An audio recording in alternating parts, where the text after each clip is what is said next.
भरतपुर नाम के एक गांव में एक किसान रहता था जिसका नाम रघु था। रघु अपनी सूखी जमीन को देखकर निराश था। बारिश नहीं हो रही थी और फसलें उगने से पहले ही मर जाती थीं। उसकी सारी मेहनत बेकार जा रही थी। हे भगवान, मैं और कितनी बार हार मानूं? क्या मेरी जमीन फिर से हरी भरी नहीं होगी? मेरी फसल अब पहले के जैसी हरी भरी क्यों नहीं होती है? न जाने किसकी नजर लग गई है मेरे खेतों को।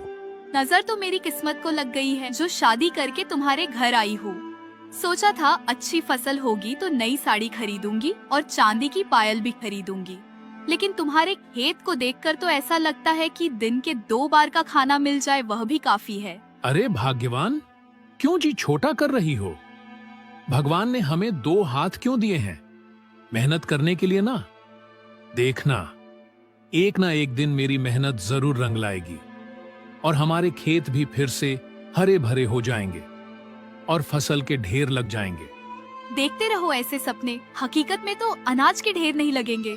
शायद सपनों में ही राजा बन जाओ। हाय रे फूटी किस्मत। रात का समय हो गया था और रघु खेत में उदास होकर बैठा था। तभी एक बूढ़ा साधु उसके पास आता है।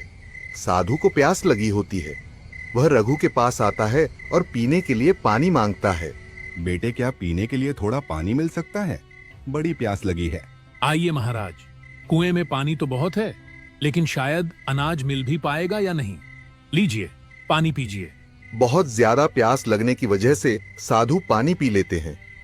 थोड़ी देर बाद साधु रघु से पूछते हैं, बेटा, क्यों इतनी उदासी? क्या तुम अपनी जमीन को सोने जैसा फलता फूलता देखना चाहते हो? तो लो ये नक्शा। रघु के मन में डर और उत्सुकता का मिश्रण था, लेकिन उसने फैसला किया कि वह इस चुनौती को स्वीकार करेगा।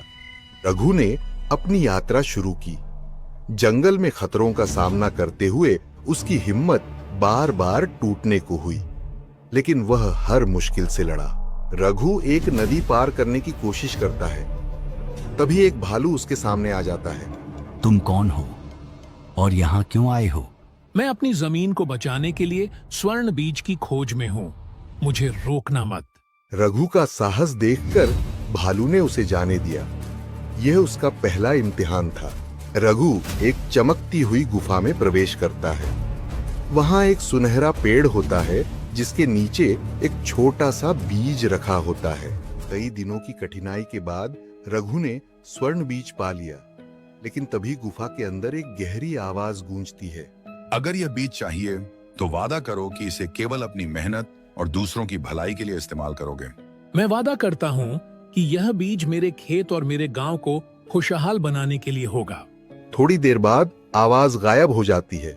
रघु बीज लेकर घर लौट आता है। रघु अपने खेत में बीज लगाता है और उसकी देखभाल करता है।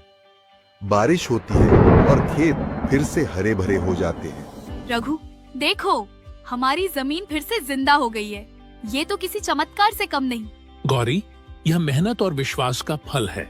रघु की मेहनत और साहस ने उसका जीवन बदल दिया। उसने न केवल अपने खेत को हरा भरा किया, बल्कि पूरे गांव को बीज देकर सभी को खुशहाल बनाया। रघु की यह कहानी बताती है कि सच्चा चमत्कार हमारी मेहनत और विश्वास में छुपा होता है।